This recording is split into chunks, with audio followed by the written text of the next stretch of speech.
Salut tout le monde et bienvenue au podcast des Blue Jays, Gavino Defalco avec Jérémy Filosa.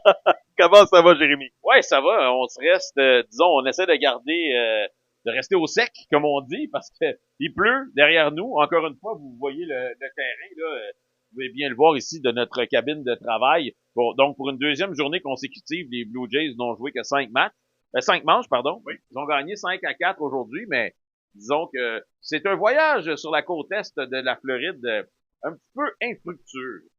Hier, à Port St. Lucie, après 5 manches, on arrête le match. Aujourd'hui, même chose à Jupiter, en Floride. Bref, c'est pas les sujets qui manquent, malgré que, bon, les Blue Jays jouent des demi-matchs. On va parler un peu des lanceurs partants aujourd'hui du côté des Blue Jays, puisque, bon, on a ajouté de la profondeur en 2026, mais il y a plusieurs lanceurs qui sont sur la liste des blessés et d'autres qui attendent une réponse du médecin. On peut commencer par parler de José Berrios, qui va probablement manquer le début de la saison. Là, sûrement. Berrios va voir un spécialiste cette semaine. On devrait en avoir un peu plus. On sait que John Schneider a déjà dit que c'était pas une blessure grave, probablement juste de l'inflammation, puis qu'on pensait pas qu'il allait manquer une longue période de temps. Mais je veux dire, si vous connaissez un petit peu le baseball, et les lanceurs et les blessures au bras, on sait vraiment jamais combien de temps un gars comme ça peut lancer, c'est-à-dire peut rater. Mais on a encore plusieurs options. On en a parlé avec John Schneider hier.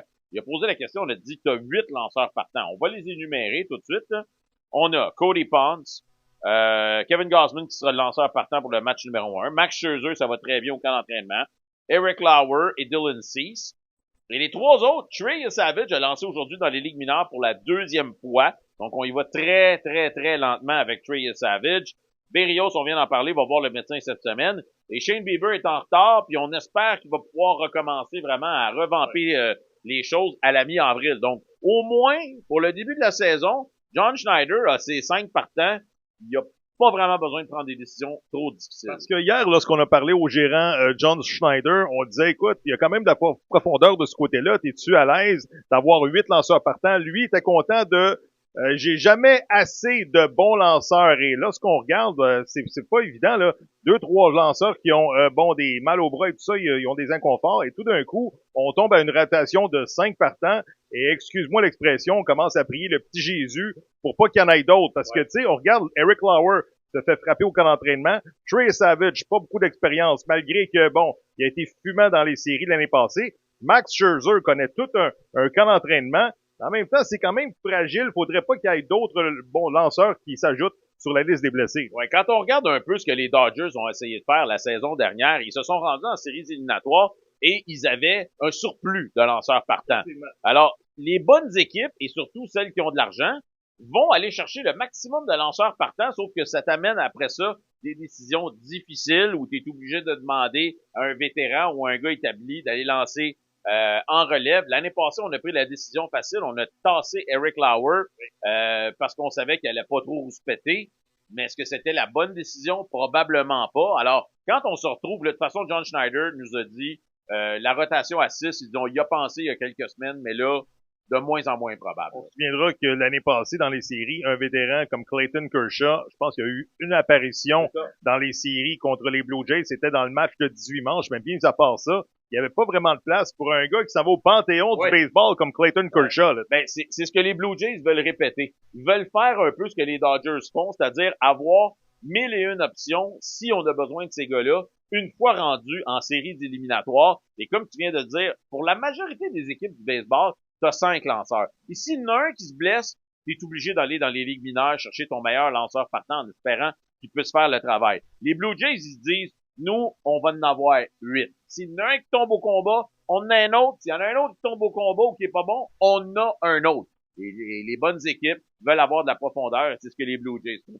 Peut-être en terminant un petit mot sur la WBC, la République dominicaine hier qui a perdu contre les États-Unis par la marque de 2-1. Vladimir Guerrero qui va sûrement rejoindre les Blue Jays cette semaine. Quand même un bon match, un duel de lanceurs entre les Américains et la République dominicaine, mais sur toutes les lèvres, de quoi qu'on parle aujourd'hui, c'est la fameuse zone des prises, ce que c'était une balle ou une prise, bref. Je pense que enfin on va avoir les reprises vidéo là de ce côté-là. Ben, je pense que c'est la fin des situations de ce type-là dans des matchs compétitifs parce qu'on a la reprise vidéo qui s'en vient dès le début de la saison, puis assurément que dans 3 ans, dans la World Baseball Classic, on va l'utiliser parce que tu veux pas voir un match important comme ça se terminer sur une mauvaise décision de l'arbitre derrière le marbre. C'est vraiment plate la façon dont ça s'est terminé. Tout le monde parlait de ça. Albert Pujols, le gérant de la République dominicaine, a essayé d'estomper un peu le dossier après le match, mais veut pas. Toutes les questions étaient là-dessus. La seule chose, par contre, c'est 2 reprises, hein. C'est 2. Si tu te trompes, là, t'en as 2, puis après ça, il y en a plus. Fait qu'en 9e manche, là, le receveur a quand même besoin de, comme on dit, bien framer les pitchs parce que on pourrait quand même avoir des situations assez délicates. Et ce soir, l'Italie qui fait face au Venezuela. L'Italie, l'équipe Cendrillon de ce tournoi-là. Et j'ai hâte de voir la prestation. Et Aaron Nola des Phillies de Philadelphie, un des meilleurs lanceurs du baseball qui va prendre le monticule. Écoutez, l'Italie, je veux dire, ils n'ont pas d'affaires là, entre guillemets, mais se sont faufilés en demi-finale. Ben, écoute, les gens sont surpris de voir l'Italie là, mais la réalité, c'est que la majorité des joueurs de cette équipe-là jouent dans le baseball majeur. On n'a pas de joueurs étoiles.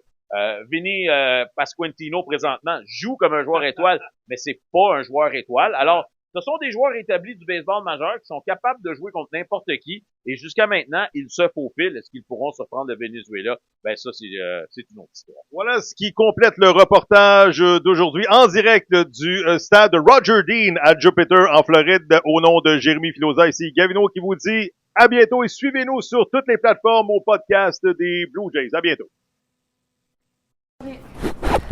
Avec Otto Lopez, haricourt des Marlins de la Floride. Otto, comment ça va? Ça va très bien, merci pour le moment. Merci à toi de nous donner quelques instants. Bien sûr. On est ici quelques jours seulement après la Classique mondiale et tout de suite, tu es dans l'alignement avec les Marlins. Tu n'as pas voulu perdre le timing, comme on dit? Ouais, je voulais pas perdre le timing vu que la saison commence dans une semaine, quelque chose. Ouais. Puis moi, je dis tout de suite, je suis prêt pour jouer.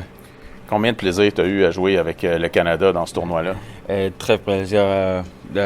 Pendant, je parle tout le temps de 2023, Ouais. la première fois que j'étais avec eux, puis ce moment-là, c'était très différent. Puis je me suis senti très fier de l'équipe cette année, qu'est-ce qu'on a accompli aussi. Tu es un joueur beaucoup plus mature maintenant, plus d'expérience et tout ça. Tu as senti que tu as été capable de plus contribuer au succès de l'équipe? Je dirais que au montant de la défense, elle est très bien pendant le temps. Oui, solide. Puis, je dirais solide.